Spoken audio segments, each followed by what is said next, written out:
नमस्कारम everyone, सभी का स्वागत है चैनल में। दोस्तों, बहुत सारे लोग मेरे से पूछ रहे हैं जो मेरे से छोटे उम्र में, वो कह रहे हैं कि अन्ना, स्पिरिचुअल बुक पढ़ना सही है या गलत, या फिर स्पिरिचुअलिटी की जो बुक्स हैं उनको कब पढ़ना चाहिए, मैं ये वाली बुक पढ़ लूँ या वो वाली बुक पढ़ लूँ।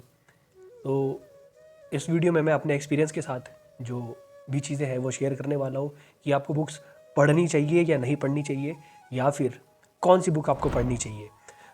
अगर मैं अपनी पर्सनल बात करूँ तो मैंने कभी कोई स्पिरिचुअल बुक नहीं पढ़ी। मतलब स्पिरिचुअलिटी की जो बुक्स हैं उनकी जनरली अगर हम बात करें तो हम लोग भगवत गीता, जो हम सुनते हैं, भगवत गीता का नाम सुनते हैं, या फिर अनेकों किताबें जैसे उपनिषद हो गए या पुराण हो गए, तो इनमें भी हमारी जो स्पिरिचुअलिटी की चीज़ें हैं, वेदांता है, ये सारी चीज़ें स्पिरिचुअल बुक के अंदर ही आती हैं।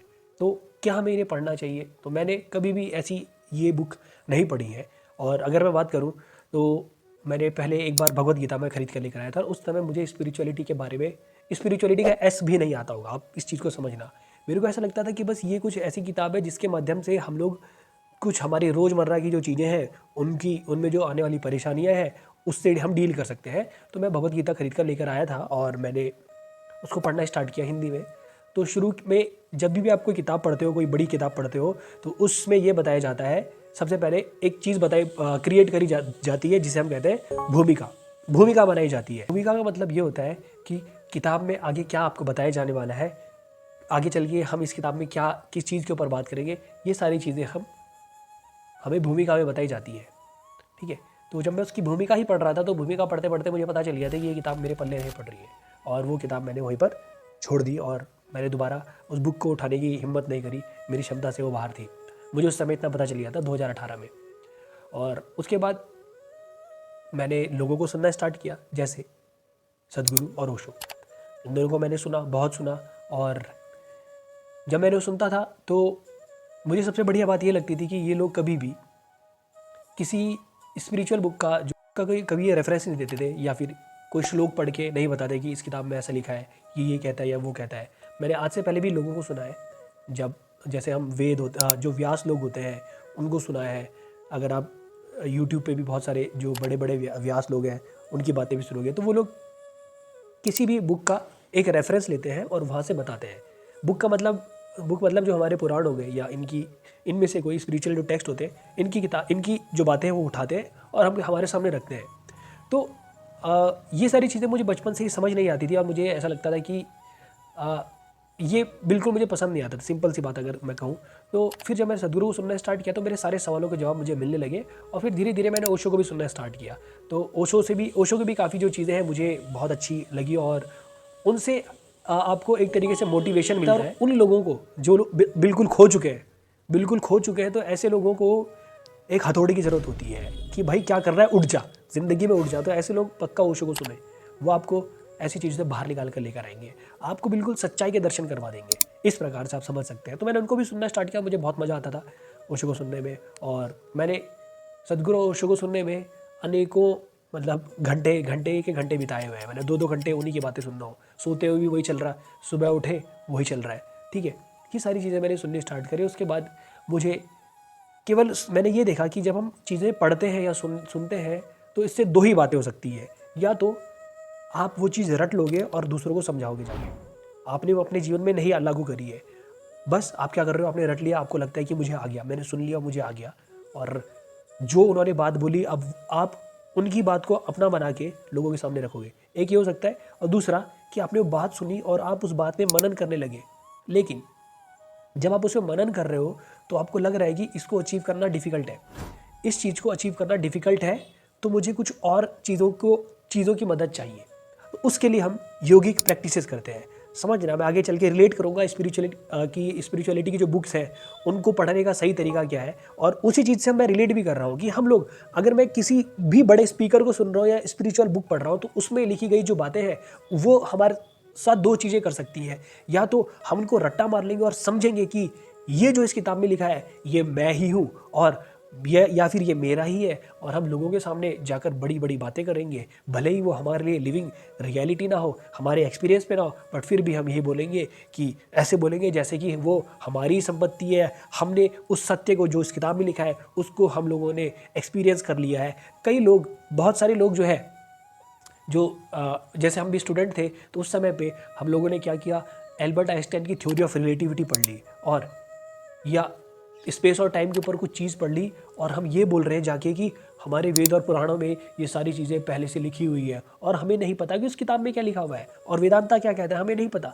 बट हम ऐसे बोल रहे हैं जैसे कि ये सब हमारी अथॉरिटी है।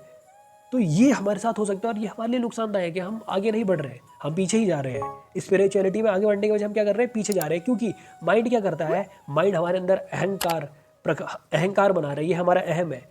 भाई अच्छा मैंने पढ़ लिया, अब तो हो गया, ये हो गया, अरे ये तो मुझे आता है, और वहीं पर दिक्कत हो जाएगी, वहीं पर बड़ी परेशानी हो जाती है। और दूसरा केस ये है कि जब आपने वो चीज़ पढ़ी, आपको ये तो पता चल गया कि ये लिखा, ये कुछ बहुत अच्छी बात लिखी है, और हो भी सकता है कि ये सही है, और अगर ये सही है तो ये मेरे एक्सपीरियंस पे कैसे उतरे, तो आप उस पर मनन करने लगते हैं। जब आप उस पर मनन करेंगे तो हो सकता है कि आप उस चीज़ को रियलाइज़ कर जाओ, लेकिन अधिकतर लोगों के साथ ऐसा नहीं होता है कि आप पढ़ के रियलाइज़ कर जाओ। तो ऐसे लोगों के लिए स्पिरिचुअल कुछ प्रैक्टिसेस होती है, योगिक प्रैक्टिसेस होती हैं। आप उन प्रैक्टिसेस को जब करते हो तो आपके लिए चीज़ें लिविंग रियलिटी होने लगती है। जो उन किताबों में लिखा है, मतलब जो स्पिरिचुअल बुक्स में लिखा है, उन बुक्स में जो लिखा है वो आपके लिए सत्य होने लगेगा।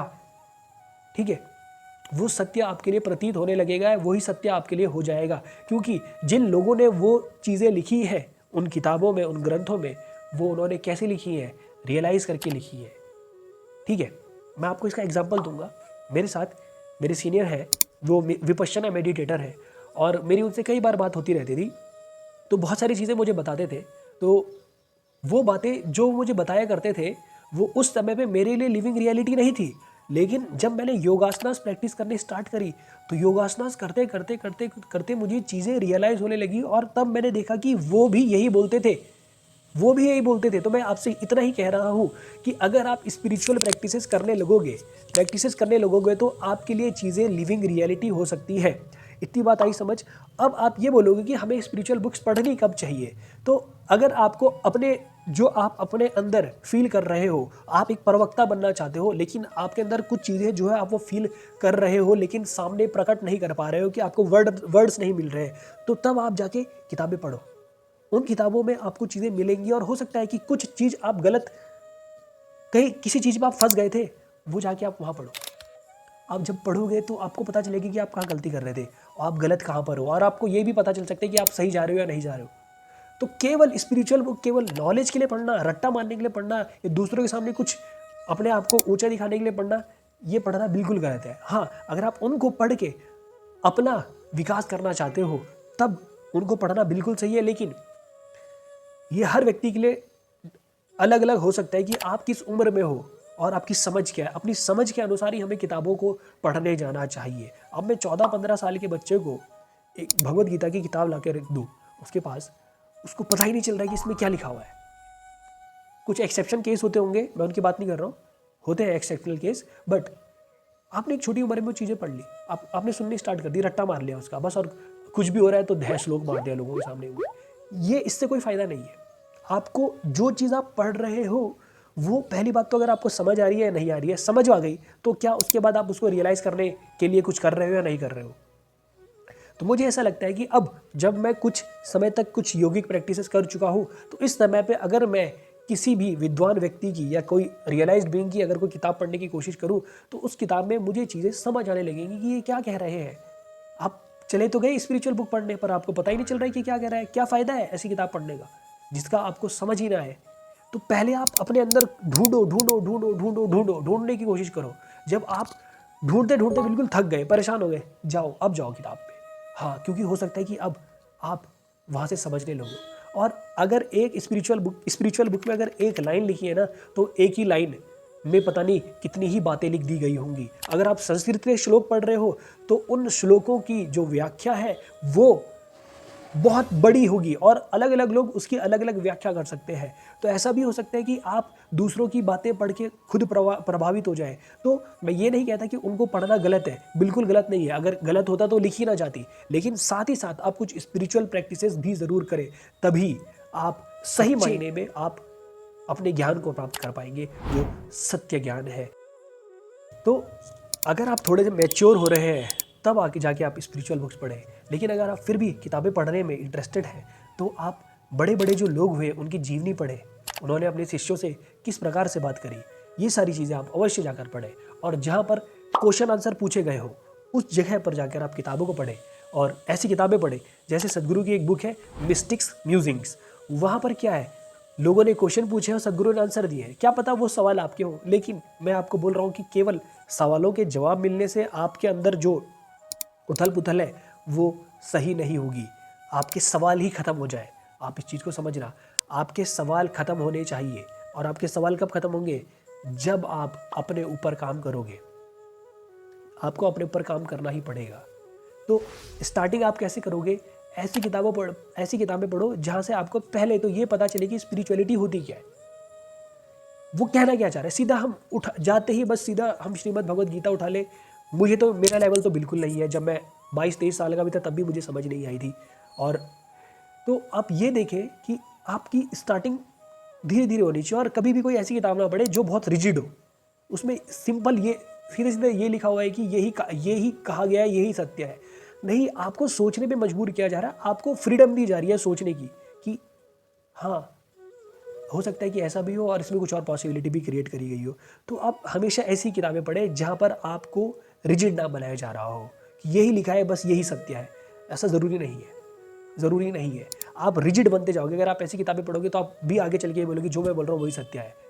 और रिजिडिटी हमारे अंदर नहीं आनी चाहिए। आप किसी चीज़ को प्रेजेंट कर रहे हो बहुत अच्छी बात है, और लेकिन आप देखना कि फ्लेक्सिबल वे में चीज़ें प्रेजेंट करी जाए, इस चीज़ को भी समझना। तो दो बड़े बड़े लोग जैसे मैंने नाम लिया, सदगुरु, ओशो, आप इनको सुन सकते हो। इसके अलावा आप सुन सकते हो श्री एस.एन. गोयनका जी को, श्री ओम स्वामी जी को, और स्वामी सर्वप्रियानंद हैं, आप उनको भी सुन सकते हैं।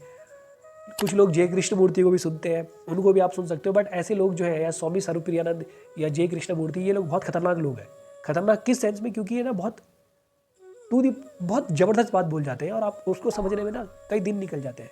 तो इसीलिए मैं आपको जो लोग सिंपल भाषा में बात करते हैं उनकी बातें सुनने को कह रहा हूँ।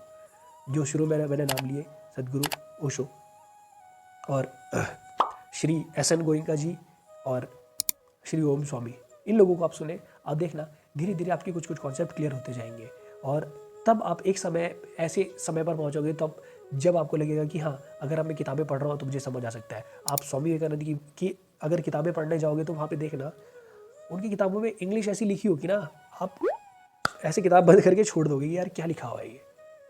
मतलब मैंने उनकी किताबें पढ़ने की कोशिश करी है, बहुत ही ज़बरदस्त तरीके से किताब लिखते हैं वो, और इंग्लिश इतनी खतरनाक लिखी रहती है कि आप उसको समझने में इंग्लिश में ही आपका दिमाग घूम जाएगा। फिर बाद में वो कहना कि जा रहे विवेकानंद, वो तो अलग ही बात, रख दो, साइड रख दो उसको। अब कोशिश ये करें कि आप पहले मोटिवेट हो स्पिरिचुअलिटी की तरफ, जानने की कोशिश करें। हाँ, अगर कुछ किताबें आपके लिए हिंदी में अवेलेबल हो, स्वामी विवेकानंद की किताबें हिंदी में भी अवेलेबल है, आप उनको भी पढ़ सकते हैं। मैं ये नहीं कह रहा हूँ कि उनको ना पढ़ें, आपको जो मोटिवेट करता है आप उनको पढ़ें। योगानंदा परमहंसा की भी किताबें आप उनको भी पढ़ सकते हैं। लेकिन अगेन मैं आपको बताता हूँ कि पहले ना मेरे को ऐसा लगता था कि एक वर्ड है गॉड।